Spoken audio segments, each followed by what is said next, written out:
Hello, my name is Dorothy West, and today we are going to be discussing chronic kidney disease in adults with type 2 diabetes mellitus.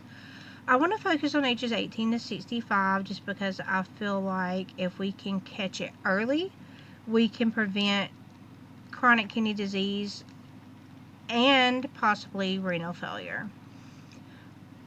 This subject is very dear to me. I would do anything to be able to educate individuals and possibly prevent anyone from having to go through this. My husband himself has fought with uncontrolled diabetes for many years, which eventually led to chronic kidney disease and renal failure. So as you see, this is very dear to me. So like I said, my population of interest is adults with type 2 diabetes, ages 18 to 65. Now in this age group, there's high prevalence of type 2 diabetes mellitus, which come with an increased risk of developing chronic kidney disease over time.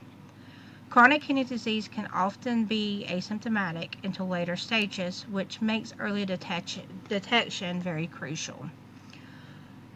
This age group is managing diabetes during key life stages, which makes it more difficult for them to get screenings and to catch it early.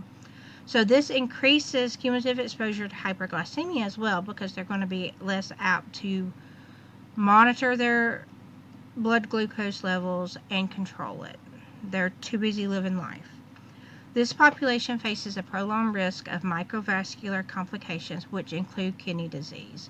Early detection is crucial because chronic kidney disease can progress silently to renal failure. Type 2 diabetes mellitus is the leading cause of chronic kidney disease worldwide. As we know, high blood sugar damages blood vessels in the kidneys. And once you have chronic kidney disease, this can lead to end-stage renal disease, which will require dialysis and/or transplant. Chronic hyperglycemia can lead to nephron damage, proteinuria, which contribute to kidney failure. Diabetes type 2 is the leading driver of chronic kidney disease and end-stage renal disease. There are prevention strategies. The first one's primary prevention strategies. In this stage, we want to promote a healthy lifestyle, which includes a balanced diet, regular exercise, and smoking cessation. We want to ensure blood sugar and blood pressure are well controlled, and consider medications that will help control your blood sugar, especially if you have some renal disease already. The lifestyle preventions and medications will help prevent nephropathy and will help reduce the risk of kidney function decline in type 2 diabetes. Blood pressure and glycemic control also reduce renal stress, so that will help as well.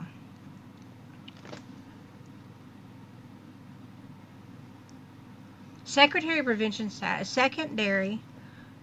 strategies include annual kidney function screening, which includes the EGFR and the UACR, detects early kidney damage before symptoms appear, and enables early intervention to prevent progression. Secondary prevention strategies focus on detecting kidney impairment early. Annual screening of these two tests are essential. They will lead to early detection, which reduces the likelihood of progression to end-stage renal disease.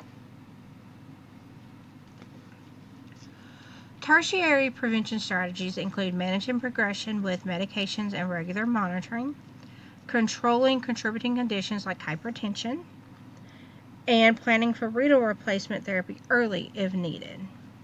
Tertiary prevention aims to delay renal failure using pharmacological and multidisciplinary strategies. Advanced treatments can slow progression, which is very important. Nephrology referrals and patient education improve long-term outcomes. Advanced practice nurses are very important in the role of prevention. They can order labs, manage medications, and monitor the disease. They also go into the community and provide screenings and education campaigns, and they help promote health equity and chronic disease support. They play a very critical role in all levels of prevention. They integrate evidence-based care, coordinate chronic disease management, and provide patient education. In the community, they reduce barriers to care and support health equity.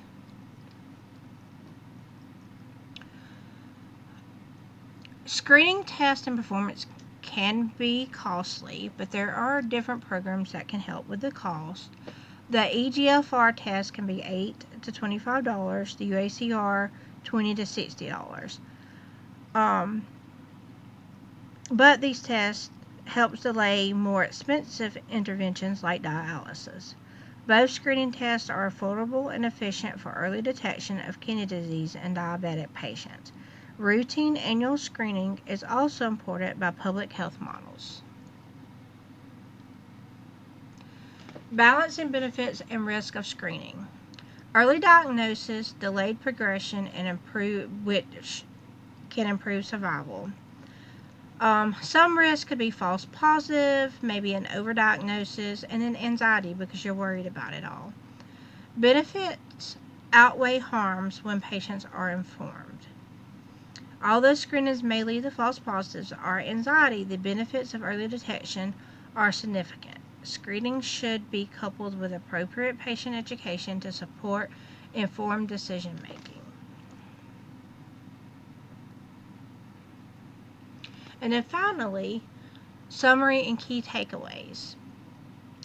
Adults aged 18 to 65 with type 2 diabetes mellitus are at risk for CKD, which is chronic kidney disease. Prevention across all levels, the three that we just discussed, is very crucial. And then advanced practice nurses play a key role in the prevention, the early detection, and then the treatment. Early intervention in diabetic adults is critical to prevent chronic kidney disease and progression to renal failure.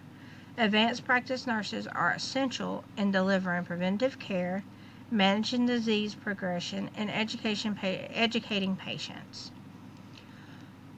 Thank you all for joining me today, and I hope that you have taken some important information and will help make a difference with it. Thank you very much.